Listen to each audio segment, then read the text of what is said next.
All right, guys, welcome back to another episode of Capitalize on Retirement. Today, we're talking about the silent retirement killer nobody sees coming. And this is cool, and this is a little different than what we usually talk about. We talk about it a lot in our meetings, but on here, we've been more focused on tax and estate planning, things like that. But today, we're going to talk about inflation. Yeah.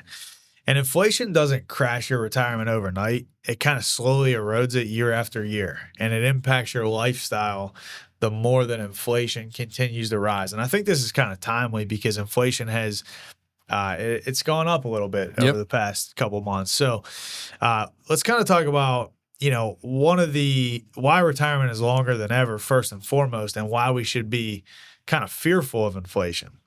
Yeah, I think with average life expectancy increasing, with healthcare, technological advances, those are all great things, right? People are living longer, and that's fantastic. Like, obviously, we want that. We root for that. We want to keep that going. And I think with AI, it's only going to get better, hopefully. But we have to worry about inflationary increases. I mean, the cost of eggs 5 years ago is not the cost of eggs today. Right. The cost of eggs 50 years ago is certainly not the cost of eggs today. We're all seeing with gas prices right now, right? Like, you go to the tank, I think it cost me $100 to fill up my gas tank, right? Like, it's impacting people. It's different. So inflation is real, and we have to have a plan for that. Yeah.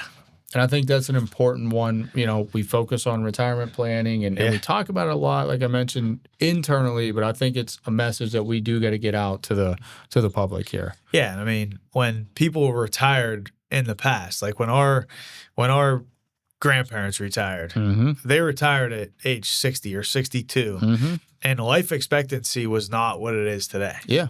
So they weren't living as long. I mean, it's like you said, it's great that they are, but we might have a 30-year retirement. Yeah. And can we sustain that and continue to increase our income with inflation? That's what we have to look at. Yeah, I mean, it's about maintaining that purchasing power. And that's why I love the way you kind of mentioned this. Like, inflation is one of those silent killers. Like, it slowly erodes year over year because we might not feel it for a couple years. And all of a sudden, it's, oh my goodness, I need more money. This isn't working for me anymore. Right. Yeah. And I think a lot of retirees get to the point where they're getting ready to retire and they start to play it too safe. Right. So let's talk about how we segment our assets into retirement, how we invest money. I think this is very important to kind of tie back to inflation. I couldn't agree more. So I'll give you an example and you talk about how we would segment that. Let's run off a typical structure. So let's say we have a retiree and they want $6,000 a month in retirement. And the first thing we're going to do there is we're going to maximize their Social Security planning. Yeah. So let's say between the husband and wife, let's say they have $4,000 a month in Social Security coming in. So I know you know this, obviously, but the next step is we're solving for the income gap. So they need $2,000 a month or $24,000 a year. Yeah. They have $1 million portfolio. How would you structure that account as a retirement planning advisor? Yeah. There's a lot of factors. I mean, it depends on age. It depends on a lot of things. But what we do is we segment assets into 3 buckets. So no matter how much money you have, whether it's the million, whether it's 10 million, whether it's whatever it is, we have 3 different buckets that we can invest in. The first one's our safe bucket. So the safe bucket is our emergency fund. That's checking account, savings account. You know, maybe for this retiree, they need $50,000 in their checking account at all times just to make sure, you know, they need new tires on their car, roof leaks. We want them to have cash available. Yep. And that's the account that won't be necessarily keeping up with inflation, right? And we got to have something because we need some liquid money and some safe money. We have to have enough, but we can't have too much because this is an account that's not really growing too much, right? The next account is our income bucket or our preservation bucket. And this is very important in retirement because this is not only going to give us our income, that $2,000 a month, but it's also going to protect us from market losses. Yep. So as the markets are going down in retirement, the worst thing that you could do is start selling investments at a loss. That compounds your losses. That's not what you want. And that's worse than inflation. That's worse. You feel that much quicker than inflation. That's what sends retirees back to work. Yep. So if you have your income bucket in place, think of things like dividend stocks, certain types of bonds, fixed indexed annuities or just fixed annuities in general. Like there's a lot of different products. We're not going to really get into that today. And now that I have my income and my emergency fund taken care of, I can have that growth bucket. Yep. And maybe we need, $250,000 in the income bucket to generate our income needs. Yep. I don't know the numbers right now, but yeah, just for hypothetical purposes. So now we have the final bucket, which is our growth bucket. The rest of the money goes into that growth bucket. So if you do the math, we have 300,000 kind of supporting my lifestyle with emergency fund and income. The growth bucket has the rest of the 700,000. That can be in our stocks, our highly appreciating assets over time. Yep. That's our inflation protection bucket. So we don't necessarily need income right now from it, but we may take income down the road so that we can continually increase our income over time. But we got to make sure we're willing to take some risk on that side of the table, because if we want to keep pace with inflation, well, we can't just put all the money in the bank account. So we can't have it all in safe. We can't have it all in income. Right. We have to have some money, and that account's going to fluctuate with the market. We're going to deal with a little pain in the bad years there, but we're going to deal with the glory in the good years, right? Right. So we have to have money segmented appropriately. I believe any retirement plan, that is the foundation to retirement planning. You have to have a structure that supports your goals and needs. That's kind of why I phrased that question that way. Let's talk about it, right?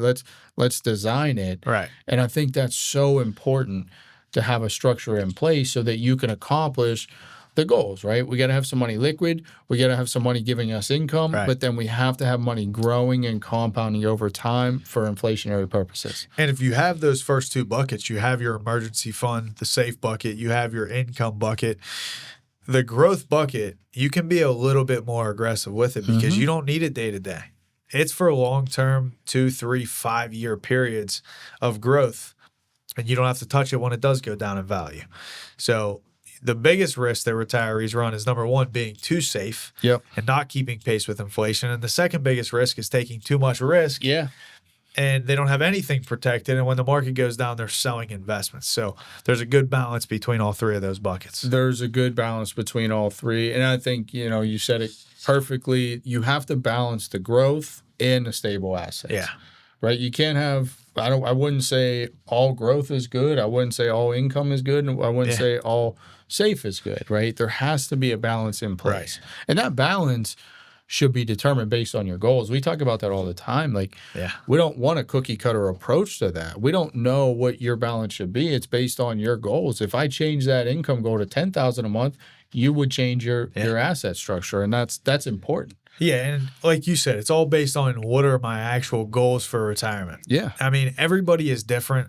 We had one family that we work with that, this was early on when, maybe, I don't know, 8 years ago, 9 years ago now.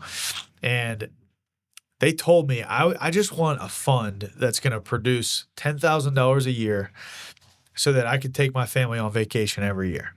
I don't want to take a ton of risk, but I will take a little bit of risk. I just need $10,000 a year so that I can take my family on vacation. We put $200,000 into a dividend fund that paid 5%. They get $10,000 a year. They take their family on vacation every year with the dividends. Yep. So, it's all about your goals. It's all about keeping pace with inflation, but we have to have the money in the right buckets geared towards doing the right things. Couldn't agree more. I think that's the thing, right? We have to have balance between our accounts. We have to have reasoning behind it, right? A lot of people will just go out and purchase a product, right? And it's kind of industry standard. Like a lot of advisors will go out and offer a product to the families without necessarily a rhyme or reason. People will come in and, I'm worried the market's high. Yeah. And it's like, okay, here's a product. No, this has to be a coordinated approach to why, because I think, everybody wants three things out of their investment, but there's no vehicle that gives you all three. Yeah. Right? We want protection. We want liquidity. And we want growth. And we want growth. Yeah. But there's no investment in the world that gives you all three. Typically, we can only get two of the three. Right. Yeah. I mean, let's talk about the market. I mean, you could get growth. You can get liquidity. Yep. But you can't get safety. You don't got safety there. Right. I mean, same thing with, a money market fund. Yep. You get liquidity, you get safety, but you don't really get a ton of growth. You're not beating inflation. I don't Right. consider it a growth asset unless it's beating inflation. Exactly. So, and I think with that being said, like we do see a lot of people have a lot of money in cash or in money market funds or savings accounts. They might be earning 3%, 3.5%, but when you factor in inflation and the taxes they're paying on those accounts, they're actually going backwards. Yep. But they don't see that because inflation is silent. Exactly right. That's the silent killer. That's a great analogy, and that's kind of the money market, right? Like you just said, if I'm earning, let's just use 4%. Let's say I'm in the 24% tax bracket, so I earn 4, but then I got to pay 25% in taxes on that interest I earn. So real returns down to 3. Yeah. If inflation's at 3, I'm returning nothing. Right. And you think you're returning 4, but because you're it really, feels like you're 4. really staying flat. Yeah, you're really staying flat, but you're not realizing that. You won't realize that for 10 years. Right.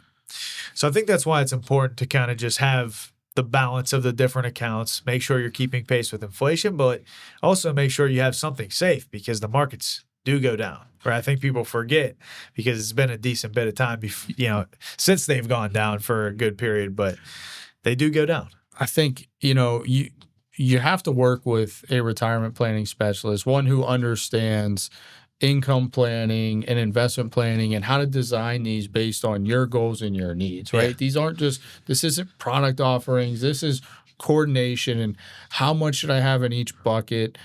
Like work with someone who does this every day. I mean, we do that literally every single day. We know how to design these. A lot of people do, but I think it's important that that's kind of the first step in retirement planning. I would say that you should not retire without having a coordinated approach there. Yeah.